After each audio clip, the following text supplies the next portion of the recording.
Hello, and welcome to the Student Ministry Conversations podcast with your hosts, Russell Martin and Brent Aiken. This podcast is all about equipping, encouraging, and inspiring youth pastors weekly with topics that are brought to the table by youth pastors from all over the world. And now, here's our host for this week, Russell Martin. Hey, everybody. Welcome back to the Student Ministry Conversations podcast with your host, Russell Martin and Brent Aiken. And today, my name is Russell Martin. Well, my name is always Russell Martin, but today I am with you and I'm bringing you a conversation, and we're talking with Chris McCarthy. And so, Chris, I'm going to let you introduce yourself and tell us where you are, how you kind of got to where you are, and you can tell us, 10,000 foot view, or you can, dive in, but how did you get to where you are, and what are you doing at the church where you're at? Oh my, that's a loaded question. My name is Chris. I've been in youth ministry for 33 years this year. I'm at John Wesley United Methodist Church. I am the next gen director, which translates into I work with families, children, and students. So basically, cradle to college is my and their parents. So we do a little bit of everything from sending care packages to students to nursery on Sunday morning. It's all in between. So how I got here, Marty Dunbar is my pastor. He calls me a hybrid. I started out very Southern Baptist. I left that in my 20s and got my first taste of Wesleyan doctrine from the Church of the Nazarene. And there's not a whole lot of those in Houston. And so when I moved back to Houston after serving in two different churches in the Golden Triangle out near Beaumont, I kind of went non-denom, what I call Baptist light, those types of things. And had a really unfortunate experience where I stepped up to be a senior pastor and hated it. I just don't like working with adults. I'd much rather work with kids, students. It did not go well. So after about 3 years of that, we took a little bit of a hiatus, and the pastor that kind of pushed me to go be a senior pastor with good intentions in his heart came to me and said, "Hey, look, I made a mistake. You are really made to be a youth director." And so he encouraged me to get back out there. So I put my resume back out, and immediately, bam, bam, bam, I got 3 hits from Methodist churches. And I was like, "Hey, can you read a resume? Because I don't know anything about Methodists." I went to Liberty University, so the first one I turned down. The second one was out of Houston, and my wife is not going to leave her grandkids. And so then the third one was John Wesley. And Marty and I talked. He said, "Well, I've been to Baylor, so I know where you're going and where you're coming from." And so we got to talking, and one thing led to another, and I got hired. So me being the type of person I am, I did not want to teach anything that was in contradiction to what he was teaching. So I dove in deep into the Methodist theology and doctrine, and just fell in love. I mean, I was almost like mad at God. I was like, why haven't I found all this before? Yeah. There's no manipulation, there's no guilt. It's all grace and mercy and love. And so, yeah, so the good news became the good news again. And you don't necessarily need bad news if you got good news. That's my theory on that. So that's kind of where I got to where I am. My wife is my associate director, which is good and bad. Our offices are connected. We drive to work together. We spend a lot of time together, but I wouldn't want to do it with anyone else. And she's really the yin to my yang. She's the creative side, or the decorative side, where I'm the big picture. And so, so that's what we do. Awesome.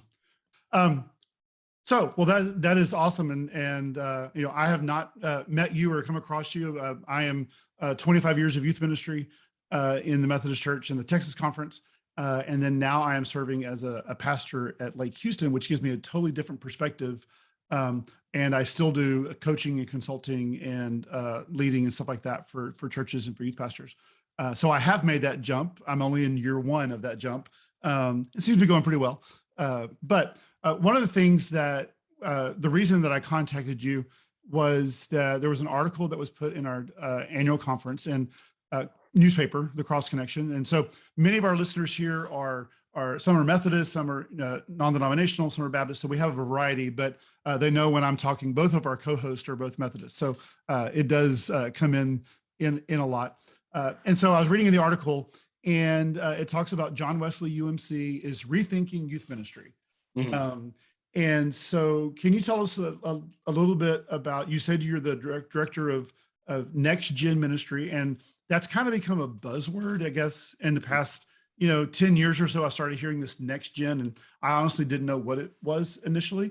And as I've gone through, I've talked to a few more people, and I've seen it working. A church I just left went to that model.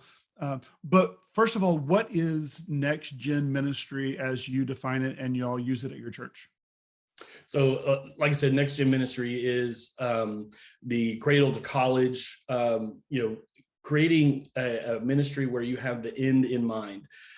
So we have developed a scope and sequence with a goal of creating disciples who make disciples at the very end. So we started with that goal, and then we just kind of traced backwards all the way into the nursery and said, well, how are we going to do that with the climate we're in today and the processes that we have? And so we had to change several of those processes.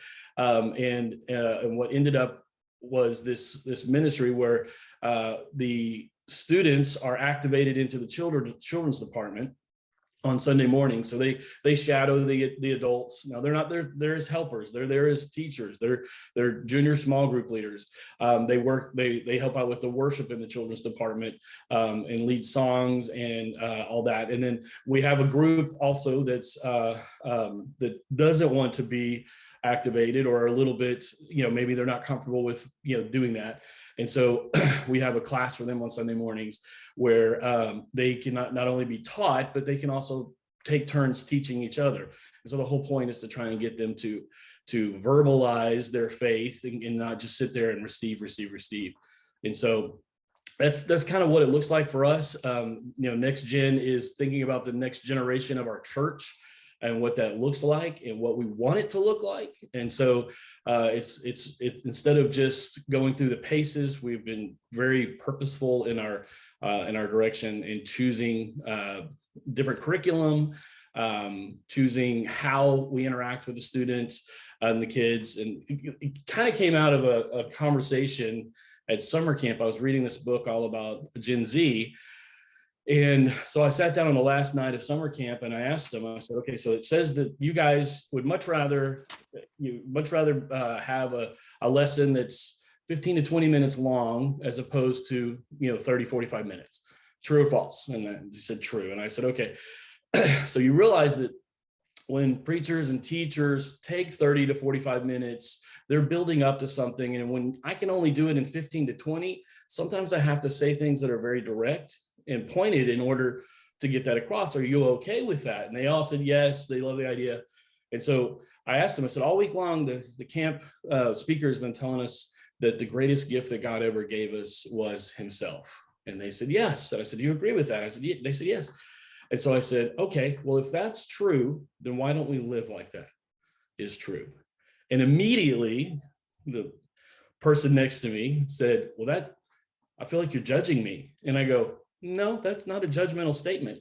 That is a statement that maybe caused a little conviction, but that's not judgment. And so true to Gen Z form, hey, don't judge us.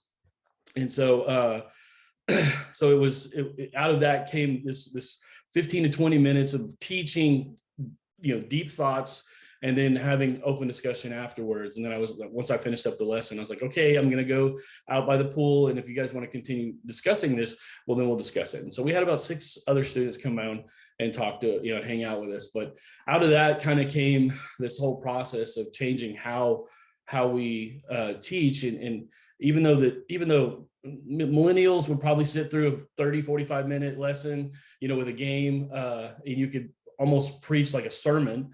Gen Z is their attention is so short. And then the latest information I got was BEMA, and they were saying that in order to evangelize Gen Z, they don't like to be talked to directly. They don't want you to share your faith story. They don't want to be preached at. They don't want to hear the scripture. And basically all what it was saying was the only way that they really wanted to be evangelized was to see us live our faith out loud. And I was like, we're in trouble, because as Christians, we don't do a really good job of living our faith out loud always, you know? And so took all that information, took several different books I've read and compiled them. And then that's where we came up with this plan from cradle to college to create disciples. And it meant going back to the basics is really what it did. The fluff goes away. Yeah. I wrote a couple of things down while you were talking. I wanted to go back and touch on. One was the last thing was to let us see our faith out loud. From your reading and your approach, and you're implementing this, why do you think that's true? You know, I'm not exactly sure. I wish I was smarter than that to be able to tell you.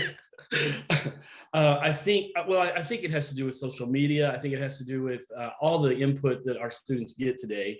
I mean, you know, I'm a Gen X. We didn't have a cell phone in our pocket, you know, and we couldn't look up anything in a heartbeat. We had to take people at face value. We had to take the information that we were given.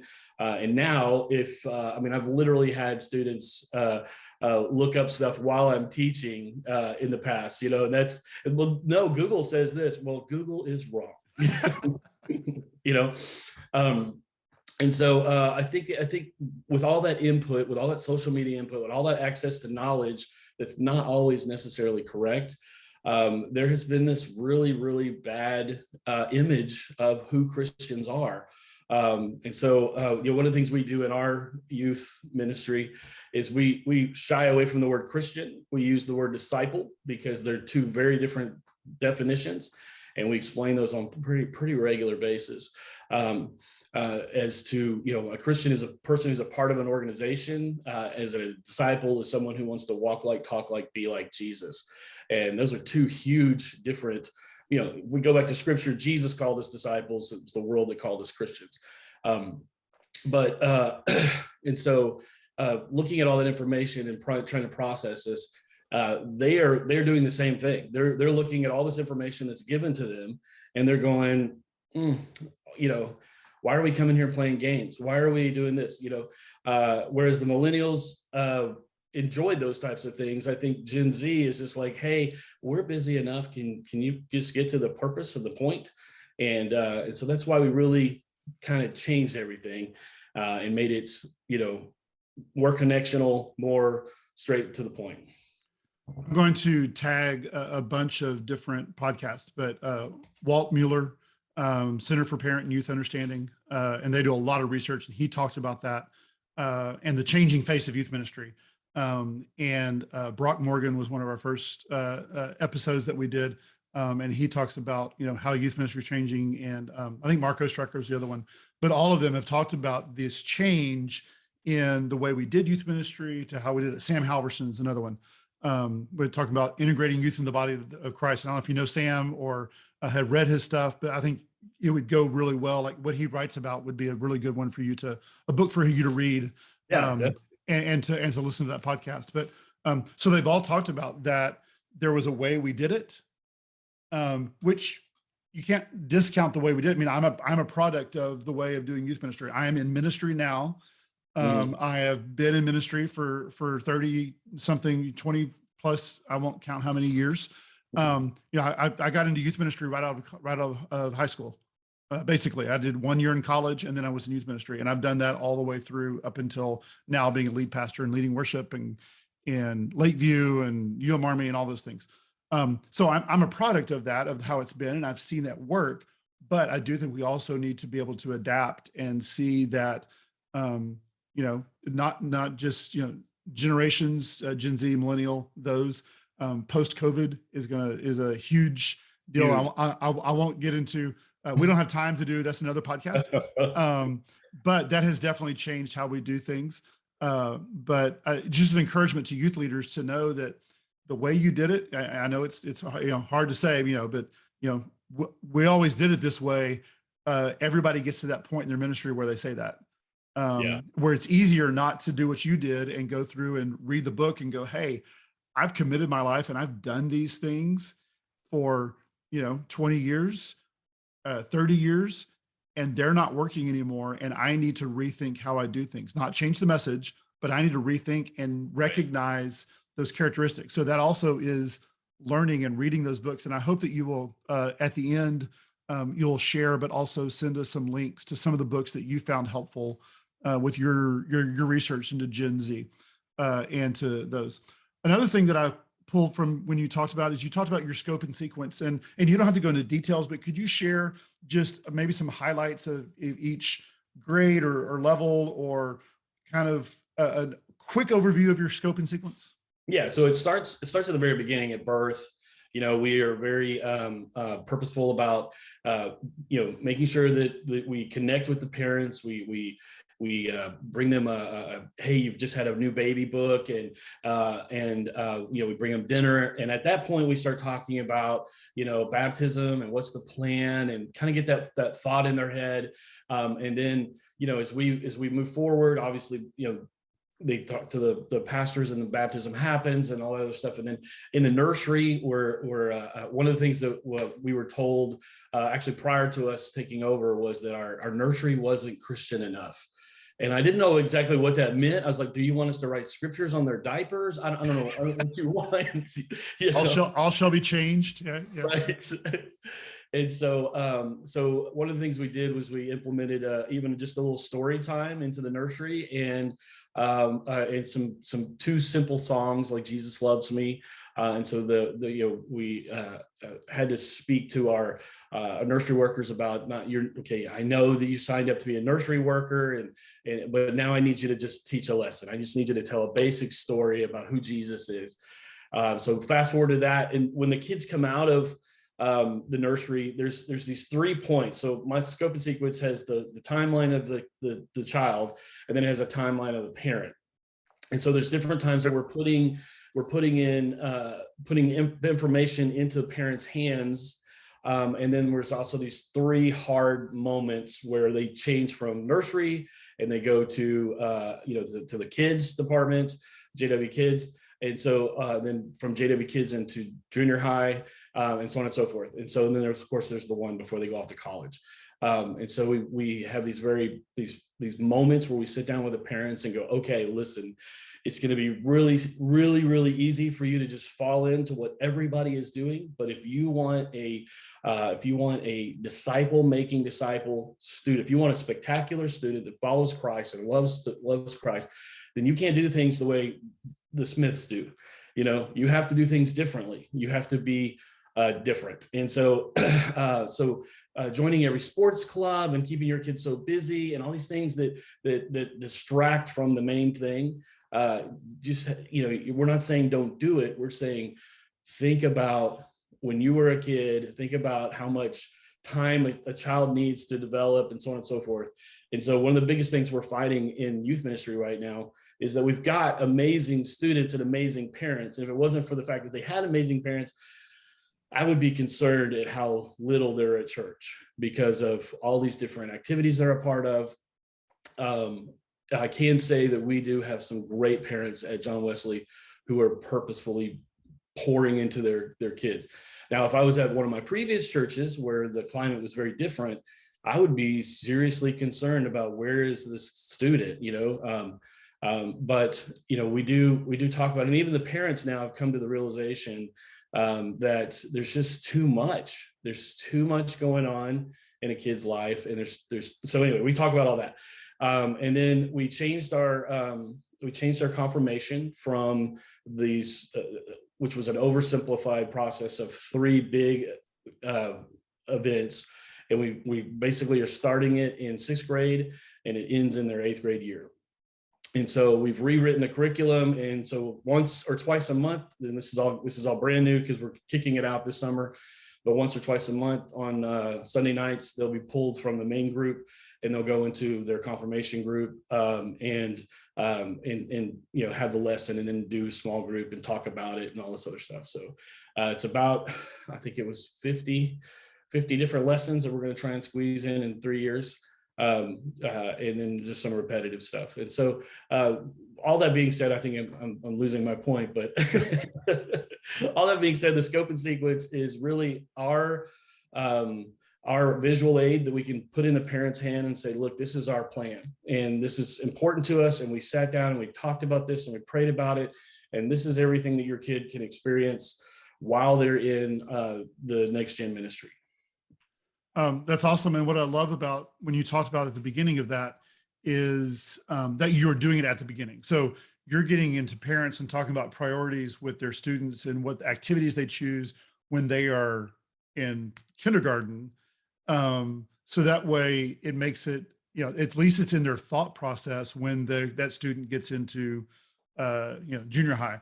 Right. I have a fourth grader now, hard to believe. I remember when he was born and I was like, I know all these things. I'm a youth leader. I know all the stats. I know all the stuff coming up. And still I find myself going, what are we going to do? How, he wants to be involved in this or doesn't want to be involved in this, or how important in church. Luckily he does enjoy church and does involve that. And he's not involved in a lot of stuff. That's more his choice than ours. But I think that's huge for youth leaders to think, and this is not just, next gen leader, but like in your church, be thinking about those things and how can you be instilling those values. And the other thing that I liked about what you said was those hit points for students and parents. And a lot of times we focus on what's our scope and sequence for what the students are going to learn. We all know the stats, or we've heard them by now, or if you've listened to the podcast, you've heard them about the amount of students, your most active students when they go off to college, like 30% stay connected or 40% stay connected. Yeah. It's horrible. And I think Brent and Brad Griffin, who did the research with Kara Powell. So he was a couple of weeks ago, and they talked about their next book, which is this 3 questions students ask. But a lot of the stuff that we work off of with youth ministry is from Fuller Youth Institute research. And so, and so that's what he's with them. And they talk about some of those things and those parts of, we are learning now. I think the change that we've learned with a couple of things, one of them is that it is not just youth ministry. It's youth and parents, and, getting them involved. Yeah. Parents are definitely the main disciple makers, and we have to put tools in their hands because, the reality is we might be lucky to get that student in front of us 1 hour a week, and so, but the parents are there 24/7. And so with that being said, it's if we neglect the parents, then we're really doing our own ministry a disservice. Yeah. You kind of answered, I sent you some pre-questions and you kind of talked about that. And I didn't realize that I had a time limit on this. So I'm going to, we'll get 10 minutes. We'll wrap up. Or I may start another one if you don't mind.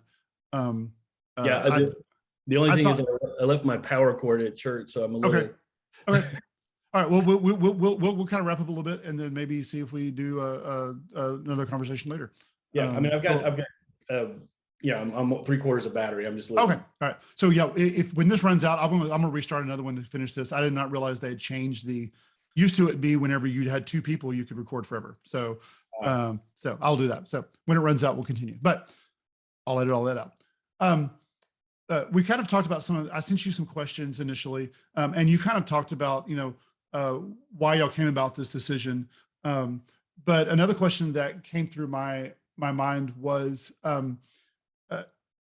everything you have talked about could be used in a youth ministry that has the traditional, children's youth and such. And so, how would you encourage someone if they don't have the next gen model, like you have, but they are, how would you encourage them, youth leaders working with children, working with, call it like those type of things, is some of the ways that they can still have the same overarching themes that go through, because what's important is that you are watching somebody from birth to graduation, Right. College. And a lot of times churches have these are the kids and we don't talk to the youth, and then they go to the youth and then we don't talk to them, and then they go to, sometimes that's junior high and senior high, and there's not that cohesion. So are there anything that you could share that helps even somebody who that doesn't have that model, that you would still encourage them to look at some of those things?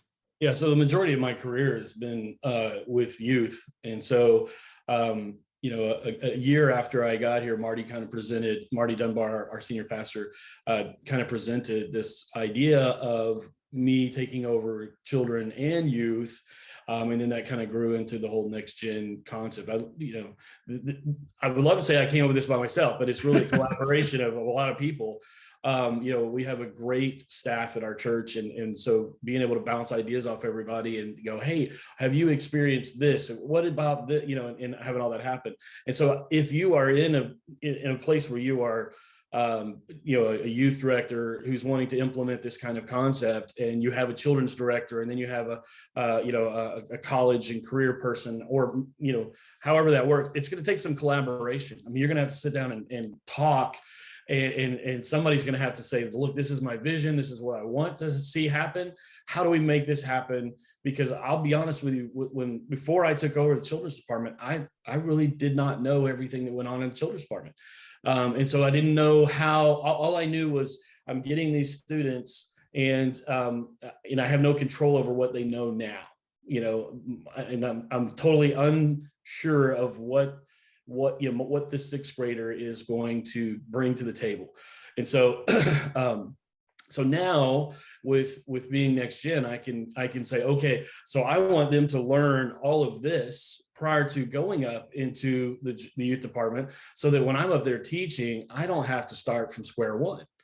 And so so that's why we switched from our curriculum to the Gospel Project, which is a total Bible-based curriculum from Genesis to Revelation, and it's in chronological order. And we've already seen some great results from that. We've seen, in contrast, there was a conversation that a parent had with their kids at lunch.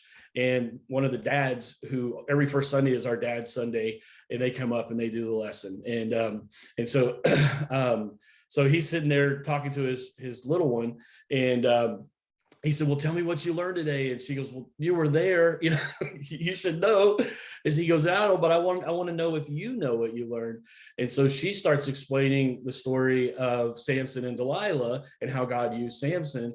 And the junior hire, that was her older sibling, started going, well, I've never heard that before. I didn't know that, And so the curriculum we had before was very theme-based. It was very awkward at times, and it was like they were trying to force the lesson into the theme. And so now I can control that, and have a junior hire that comes up that that I know has been through the Bible at least twice. So that's so if you're in that situation where you don't have control over that, I suggest you sit down, and it's going to help your ministry. It's going to help their ministry if you can be cohesive from cradle to college. Well, that is awesome. And I am all this is going to be helpful, I think, for a lot of people in both those areas. One that have next gen, it's kind of helping them to learn more, and then those who have the multiple levels. But one of the things that I had always done, I guess in my previous church, we did work a lot with the children. It was a combined effort. We had our emphasis, but we also tried to do as many events as possible. Vacation Bible School and things like that, and pumpkin patch and stuff. And we did have a lot of our students who were teaching with Sunday school or help being assistants with that. And so I wanted to, you had mentioned that. And so it seems like, and you can expand on this if you want, but it seems like the emphasis from the beginning, especially with your students, and we'll kind of dive back into student ministry on this, is that, I wrote down, so your whole goal is students leading and discipling from the beginning. So Can you talk a little bit more about that importance, or why did you, kind of hone in on that any more that you want to share than you already have? Well, I think just looking at Gen Z and recognizing that they're almost nonverbal. I mean, it is really hard to pull things out of them and get them to talk about these things. And one of the major ways that we share our faith is through not only our actions, but to speak about it and be able to verbalize it, be able to talk about it. And one of the things I recognized when I got here at John Wesley was that the students had a really difficult time of verbalizing what they believed and why they believed it. And so we take those 10 to 15 minutes of the lesson time, and then they go into a small group setting where our small group leaders basically ask them 8 questions, and they have to answer, and that's the hardest part for the small group leaders, is to teach them I know you want to give them the answer. I know you want to cure the awkwardness in the room, but don't. Let that sit there like a ugly ogre until someone finally says something. And what we're seeing is, going back to more of the concepts of basics. I mean, we do Bible drills. When we say, hey, let's read scripture, they all, most of them pull up their phones, and I'm like, no, let's use paper, and we'll hand out Bibles. And so, I try to explain to them that there's just something different about turning a page, and studies have shown that you actually retain more from reading. I know you read from a tablet, yeah. But I have both. Yeah.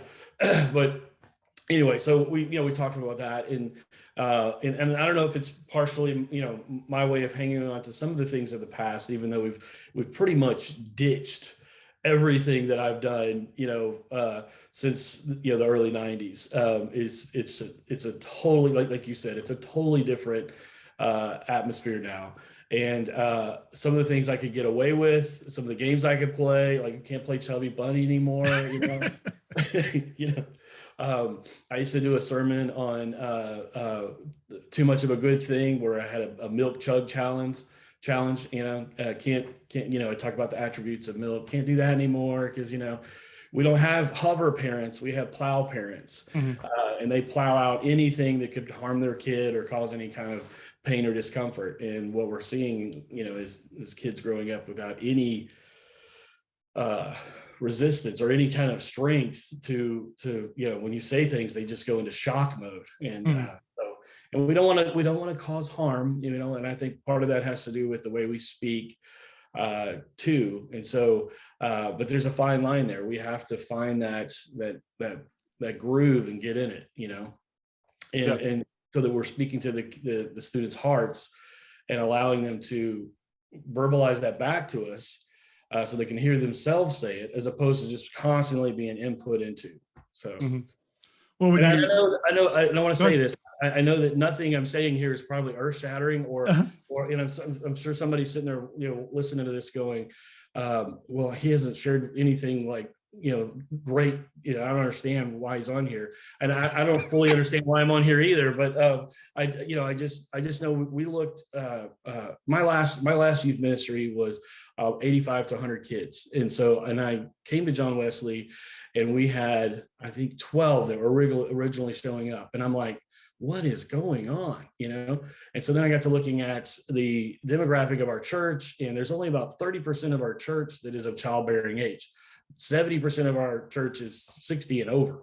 I mean, it is wild. And so we're really having to start. I mean, we're seeing growth now, but it's taken a while to get there because we had the interruption of COVID and all that jazz. But we're now getting to that place where the students come in and they expect, or they know what's coming. And we're walking through the Old Testament right now, and with our junior high and high school, and it's almost embarrassing, the things that they don't know, like basic Bible stories that they should know. And I don't know who you pin that on. Do you pin it on the church? Do you pin it on the parents? But pinning it on somebody's not really make a difference. We just need to get them up to speed before they graduate out.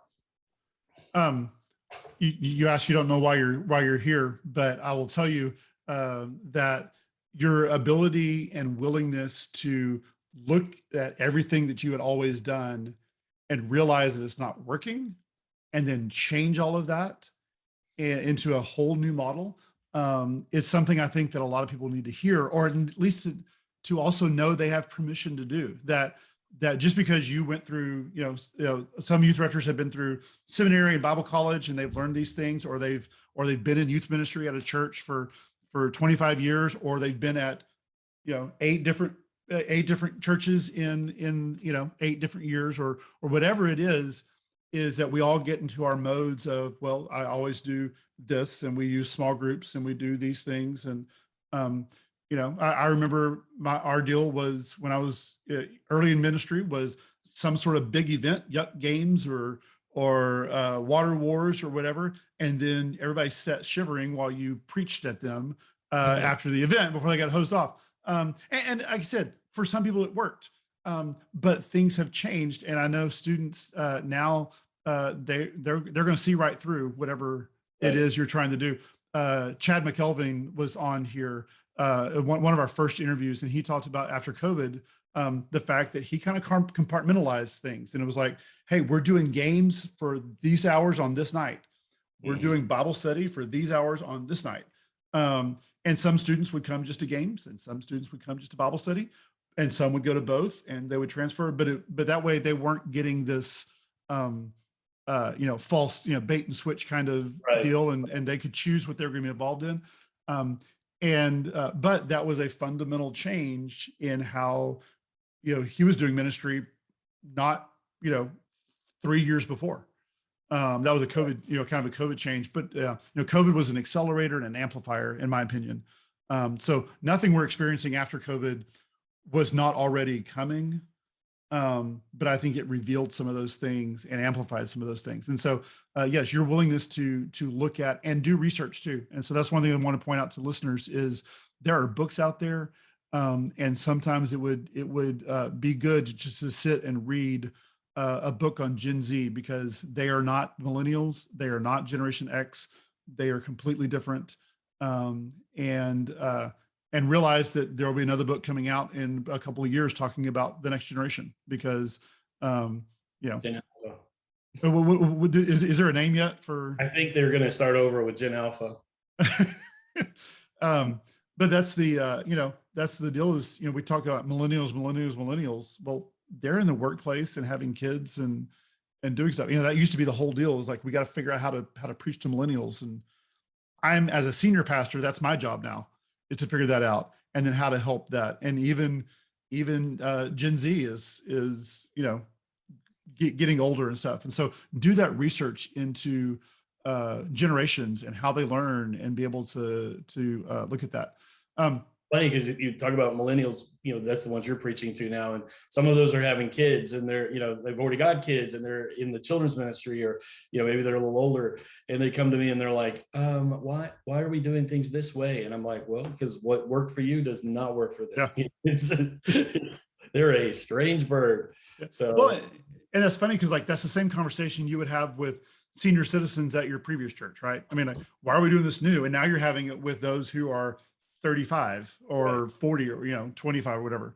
I don't have all the shifts in my head right now, but so if you are listening to this, if somebody's listening to this and they're like, hey, this whole next gen thing may be a thing for us to look at, how would you encourage that they start and looking at that? Well, I'm gonna keep that one. I'm gonna ask a question before that, and I'll edit this. When you're looking at, you're doing the John McClure from Pearland's calling me. So when you're looking at doing the next gen with that decision, I could see some churches look at that and go, hey, this is just a great way to save money. We can not have to hire a children's and a youth and a college. We can just put it all under one deal. Why is that the wrong approach? And what do you say to someone who says, well, y'all just did that so you could save money and not have to hire more people? Well, I would say that's probably, I want to say something really funny there, but I can't think of it. This will be recorded and online, so just keep that in mind. No, our pastor has he is a dreamer, he is a planner, and he did a really good job of selling this to me beforehand and kind of, looking at everything. I don't think it'll work at every church, because I don't think everybody that's called the youth ministry is also called the children's ministry, and vice versa, and children's ministry to youth.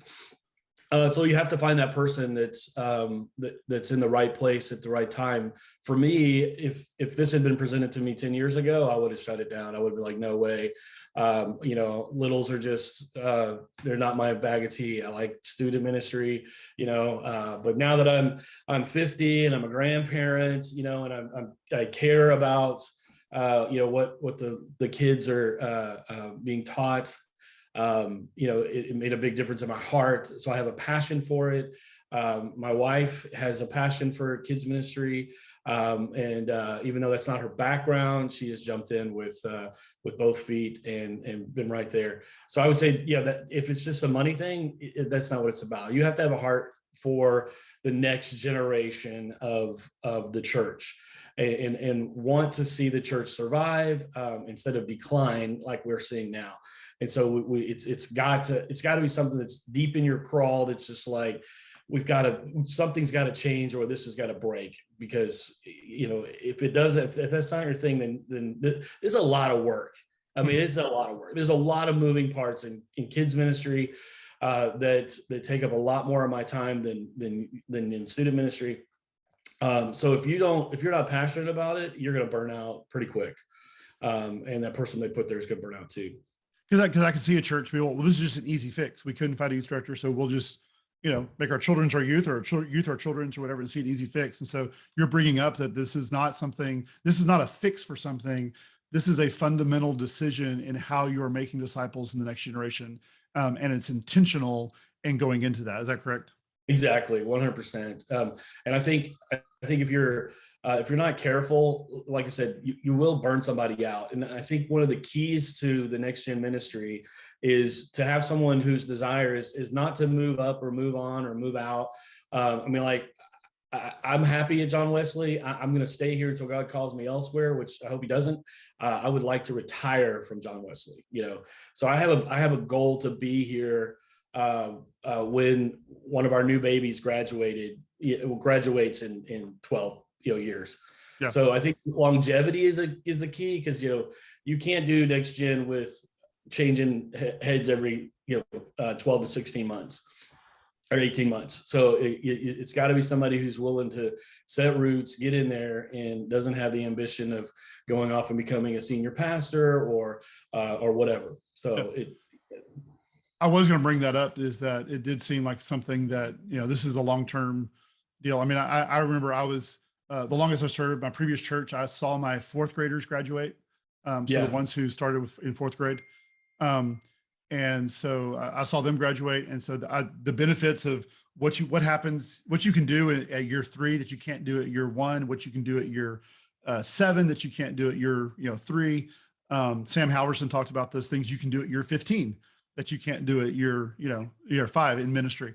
And so I think that longevity of ministry in youth ministry or in next gen ministry is important. So if you were a church looking at this going, we want to make this fundamental change. We're not just trying to save money or we can't find anybody or whatever like that. If you were going to make this change, a church looking at that, do you have some steps to help them consider making this change to next gen ministry? Yeah, I'd say, first of all, look at the product you're producing. My wife hates it when I discuss church as if it was a business, but we produce things. We produce disciples. At least we should be. So look at the students that you're producing out of your ministry and go, is this what we want? And if it's not, if we're not producing what looks like and walks like and talks like a disciple, then what do we need to change? And so for every ministry, that's going to be a little bit different. And so, you got to begin with the end in mind. And so start at the end and go, okay, this is what we want to produce.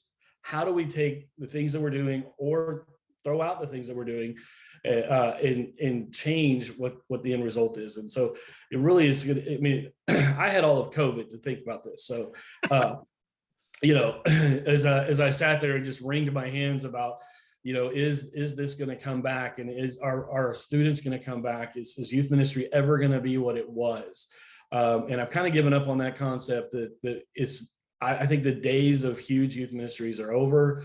And it's really going to be about us producing the best disciple that we can instead of producing the most disciples that we can. So look at your end product. If you're not happy with your end product, then recognize that there needs to be a change, and then start walking backwards and go, okay, so what do we want our seniors to experience? What do we want our freshmen to experience? What do we want our sixth graders to transition from up, and so on and so forth, and just walk it all the way back to the nursery and, come up with a plan, but don't marry it, because, who knows, in the next 5 years, it may be something that doesn't work anymore. So we toss it. So we have a scope and sequence. I debate whether or not to put it on the wall, because I'm just like, this is like a living, breathing document. I don't know if I want to commit to clinging it to the wall, but so it's going to take a lot of thought, and it's not going to be something you can implement in the next 2 weeks. It's going to have to be something that, if you're not the children youth director, then you're going to have to collaborate and figure out what it is you want to change and why. And there's got to be a purpose for it, because everybody was happy with our previous curriculum. And so when I started presenting this idea of changing it and what my purpose was, there was some hesitation. There was some, but if it's not broke, don't fix it. I'm like, it's broke. It's so broke. You're not the one having to put this thing together and rewrite it half the time because it doesn't fit, with the theme and so on and so forth. So now that they've kind of seen what's going on, and I'm only in my 4th year here at John Wesley, so there's still that trust factor, and then of course a year and a half of that has been COVID. So you could say technically I'm only in my second and a half, 2.5 years in there. So there's a lot of trust factor for them to trust me to change these things. I mean, even my pastor was kind of like, and when I had to talk, I said, listen, this is what I'm experiencing up here on the 3rd floor with our students. They're not learning the Bible basics. Yeah, they're great people. They're great kids and they're great citizens, but they don't know how to apply the Bible to their lives. And so you've got to really have the end in mind. And it's just going to take some time to take the traditions that you have in your church, whatever they may be, and tweak them and change them and move them in the direction of creating a disciple. And if you don't know what that looks like to create a disciple, then you got to do some research there too. Because I mean, I know not all of us understand that concept, that it's more than just preaching. It's more than just, in today's Gen Z world, it means I may only see a kid at once they hit high school at their baseball game or softball game. Mm-hmm. And then they graduate, but they have that memory that I was there, mm-hmm. I make sure that they know that I was there because, I want them to know that I cared enough to go see them play, and that's their connection with me. And then I'm constantly feeding their parents, information, whether they use it or not is up to them. But it's a difficult process. It's going to take a lot of brain work to make it happen. And you've touched on a whole bunch of things that we could have 15 other podcasts on.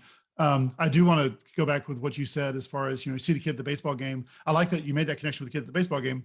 I like that you made that connection with the kid at the baseball game, but just knowing that may be what your connection is, and accepting that you may never see them at your 6:30 to 8:30 time on Wednesday night, but they're still your kid. Right. And you may not be able. That's hard. Yeah.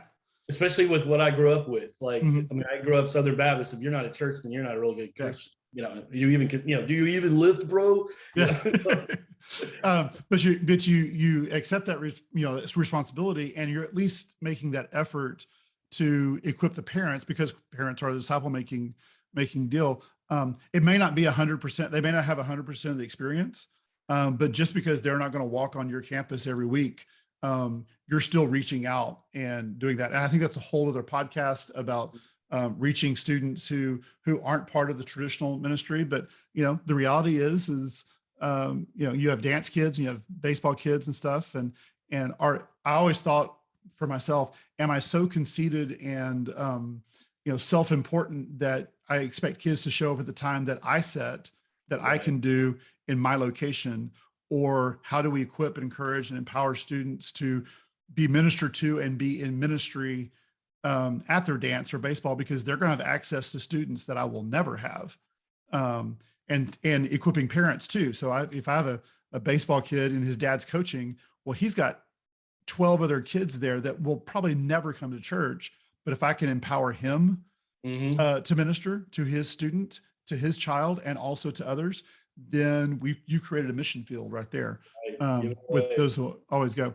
Anything else you would advise people to be alert for or watch out for, either pitfalls or successes that you would let somebody know as before they go into next gen ministry?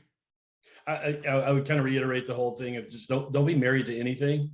Be willing to change whatever you have to change in order to reach this next generation, because they're worth it. I think it was Andy Stanley that said, what is the next generation worth? It's worth everything. And including my pride, including the way I do things, including, that old guy in me like you said, wants to say, well, this is the way we've always done it. This is the way we're going to do it, And so we got to set all that aside for the mission, which is to make disciples. And, as much as I long for and love the old ministry where schools didn't do anything on Wednesdays, they didn't do anything on Sundays. I had students on Easter at a volleyball tournament on Easter, and I was just like floored. And it took everything in my heart my heart and my mind just to not complain about that. But I was like, all right, we got to find the positive. Look, the parents are gone with the child on that, but the two other siblings came to church without their mom and dad. And I'm like, that's awesome, And so be and be real, when you're with your students and your kids. Let them know when you're having a bad day. Let them know when life is not always going right, and so that they can see you struggle too, because they're watching, and they're watching you, and probably more than you know it. Be careful what you post. Be careful what you do out in public, because as soon as one of us falls, it's just like, yeah, I knew that. Yep, there it is again. And thankfully, we're not held to an unrealistic level of scrutiny in the Methodist Church, like I was in other previous churches, where you can't even be a human being. But you just have to be careful, and don't be married. Like I said, don't be married to anything, and be willing to change even yourself, because that's the hard part. Well, Chris, thank you for joining us, and it has been insightful, and I thoroughly appreciate it. And we are not that far away from each other, just being in Houston area, at least the Metroplex area. So we need to get together and eat lunch, and I'd love to talk to you more about these things as well. If someone else who is not within driving distance to buy you lunch wants to contact you or find out more information, where are you on social media or emails, or any way we can get a hold of you? I'm on TikTok. I'm the Hey Got a Minute guy. At TikTok. I'm on Facebook and Instagram. Under Instagram is John Wesley Students, and also JW Kids. But my email is cmccarthy, MCCARTHY, at jwumc.org. And would love to sit down and talk with anybody. I really, we're kind of creating this ministry that's not only the next gen, but God has really brought some young people to me, college age, and so we have two interns that both are considering going into ministry, and so we're kind of a teaching ministry as well. And so I don't feel bad about calling me or emailing me and asking me questions, because I eat that stuff up. Awesome. Well, thanks everybody else for joining us this week. And thank you for Chris for being with us. And just a reminder to see show notes from this. We'll have the video up. We will also have the transcript up and lots of other ways to connect. And so studentministryconversations.org. We are on Instagram, Twitter, and Facebook at Talk Student Men.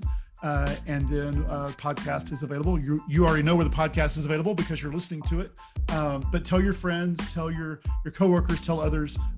Look for Student Ministry Conversations on all the major podcast forums. So Chris, again, thank you for joining us, and we will talk to you all later. Love it. Thank you.